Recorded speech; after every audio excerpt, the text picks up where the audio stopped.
Há minutos, presidente, recebi pelo telefone celular um apelo que transmito a Vossa Excelência e ao plenário do Senado Federal. Um apelo de mulheres que participavam e participaram de um encontro em Brasília, reclamando de uma agressividade despropositada da Polícia Militar de Brasília na esplanada dos ministérios.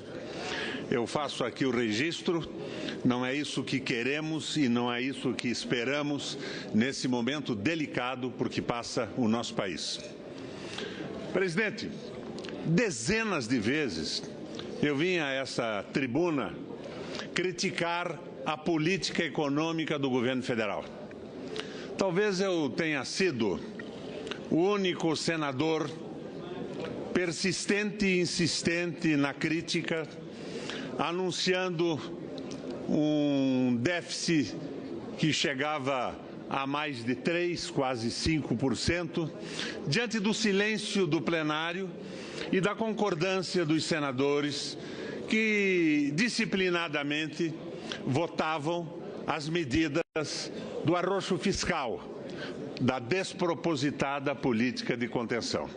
Então, eu me sinto muito confortável hoje para conversar sobre esse processo de impeachment que tem duas naturezas, uma política e outra legal. No aspecto político, nós temos que observar que o arroxo fiscal, somado à crise internacional e a uma série de erros na condução da política econômica do governo brasileiro, levaram a uma brutal insatisfação popular. Uma insatisfação potencializada pela extraordinária agressão da imprensa, embalada por interesses geopolíticos dos países que disputam no mundo a hegemonia. O desespero pela posse das reservas minerais do Brasil, do petróleo, a utopia neoliberal, que é a moderna fantasia que toma conta da nossa mídia e que embala alegremente uma boa parte do Congresso Nacional. Essa insatisfação foi também alicerçada por uma relativa inabilidade da nossa Presidente da República nos seus contatos com o Congresso Nacional. Então, em determinado momento, surge esse movimento político do impedimento, que é uma espécie de referendo revogatório por parte do Congresso Nacional e que, como referendo revogatório, não está previsto na nossa legislação. A visão liberal sempre quis aprofundar o arroxo fiscal.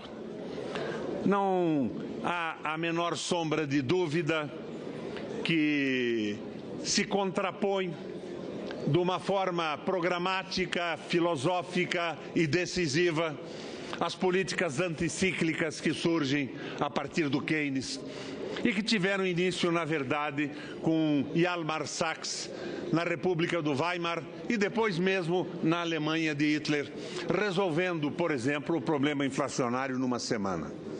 É a intervenção e a participação do Estado na contenção do processo inflacionário, o que na Alemanha se resolveu com as letras avalizadas pelo Banco Central em uma semana.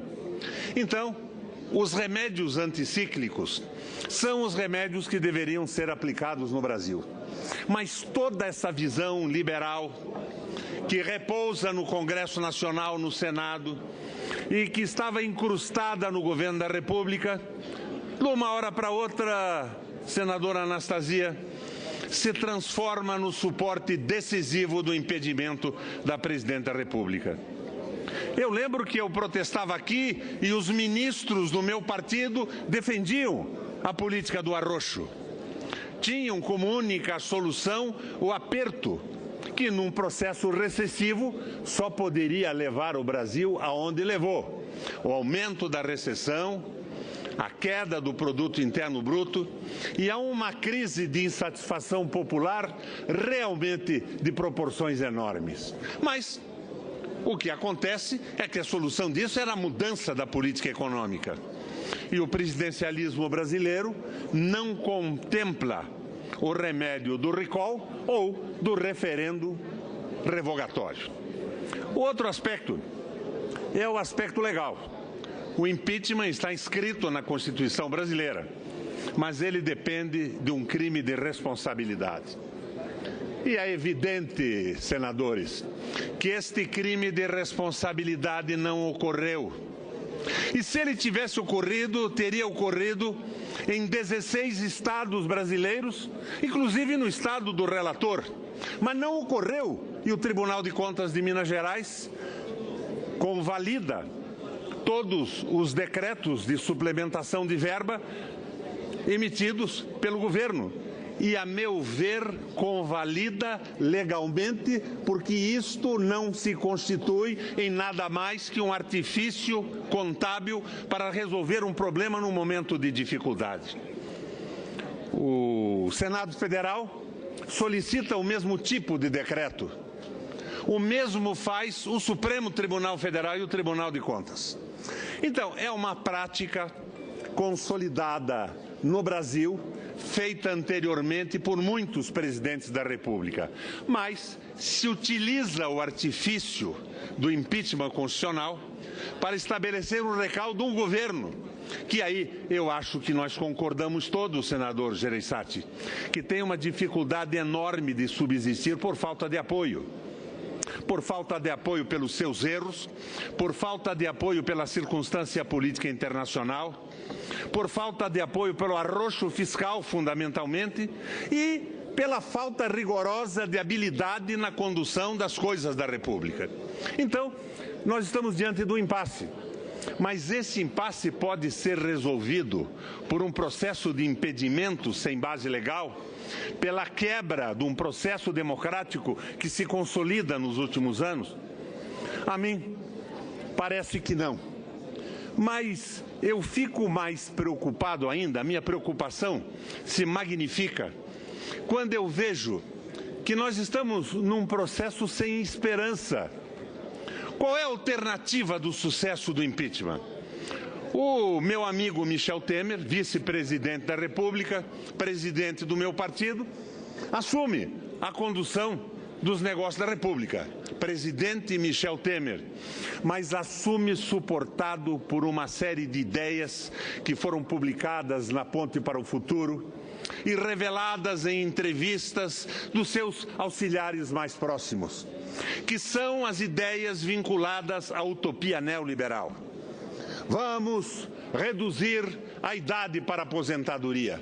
Magnífico, senador Renan. Eles propõem 65 anos para viabilizar uma aposentadoria. Sabem vocês, senadores, qual é a idade média do Estado, dos homens no Estado do presidente Renan, em Alagoas? 65 anos e 8 meses. Então, os alagoanos estariam condenados, se sobrevivessem, na média, a ter 8 meses de aposentadoria depois de uma contribuição na vida inteira.